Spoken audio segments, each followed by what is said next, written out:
I'm going to read a poem that was written early in the pandemic in April of 2020.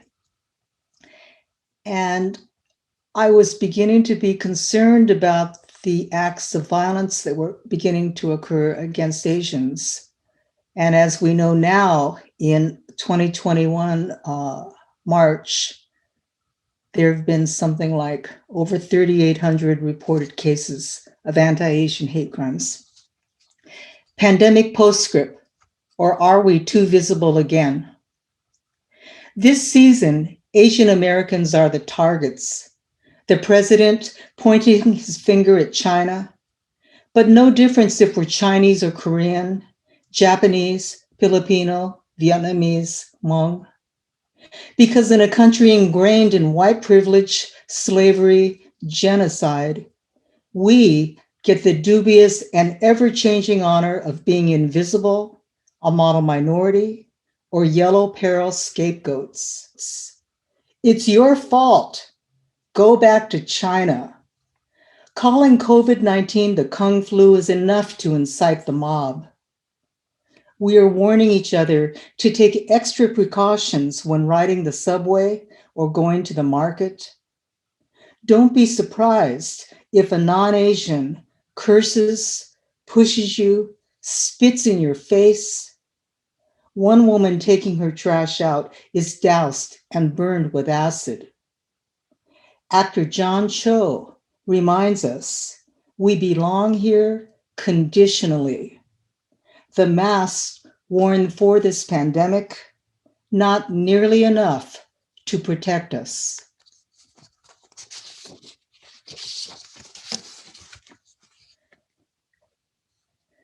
This pandemic poem was written right after, or maybe before, the 4th of July.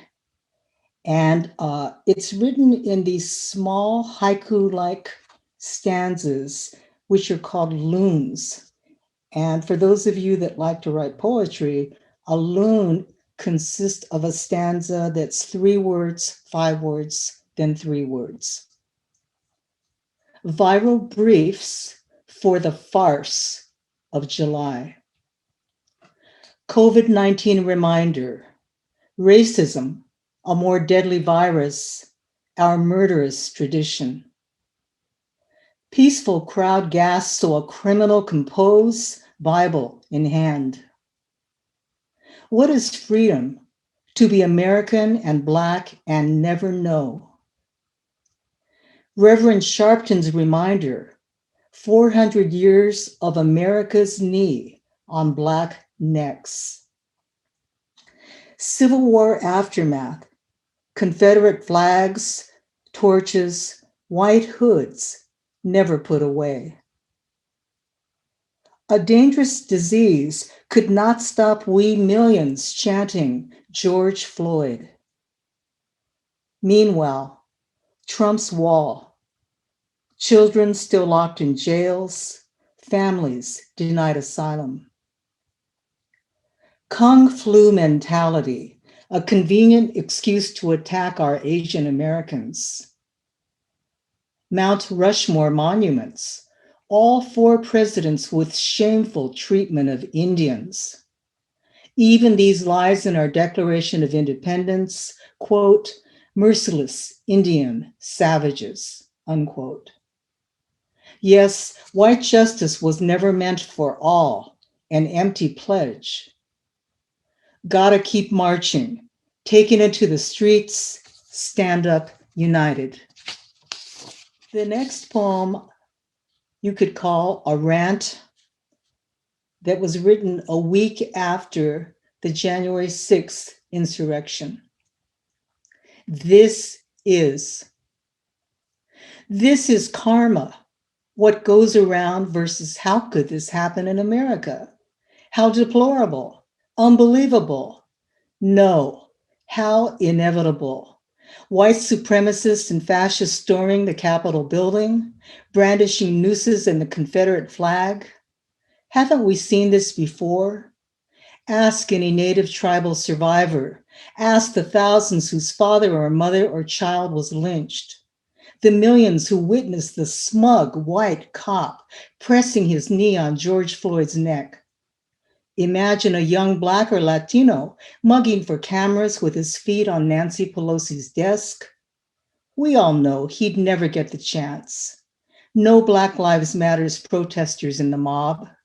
We saw the t-shirts proclaiming Camp Auschwitz and 6 million are not enough. Remember Charlottesville, Trump telling us there were very fine people among those who marched with torches and Nazi slogans. And now he comforts his darling Capitol terrorists. The insurrection's still going on. He understands their pain and loves them. This is the America people of color have always known. The so-called democracy that forced us into reservations, plantations, World War II concentration camps, border detention jails. The glorious land of the free where Malcolm predicted the chickens would come home to roost. This is who we are. Anyway, all right, so the next three are poems written before the pandemic. One of the results of the Atlanta shootings was the media and newspapers are finally letting the public know about Asian American history in much more detail than previously. The LA Times just put out an article on the they just put out an article on the lynchings that occurred in LA Chinatown back in 1871. That was 150 years ago. So this poem is written on that theme, and it is called LA Riots, circa 1871. Invisible history for these all too visible Chinese. 17 to 20 immigrants hung in 3 downtown locations. Wang Qing ran a store. Ah Lung made cigars. Several cooks, including Tong Wan, also a musician. One victim discovered without his trousers and his finger missing for its diamond ring. The mob of 500 includes women and children. Of the 10 who stood trial, not one sent to jail. A mass lynching forgotten, too minor to mention in end-of-year recaps owning this town's brutal facts. While the Herald newspaper features the anti-Coolie Club charter, a who's who of prominent citizens, membership a mere 50 cents.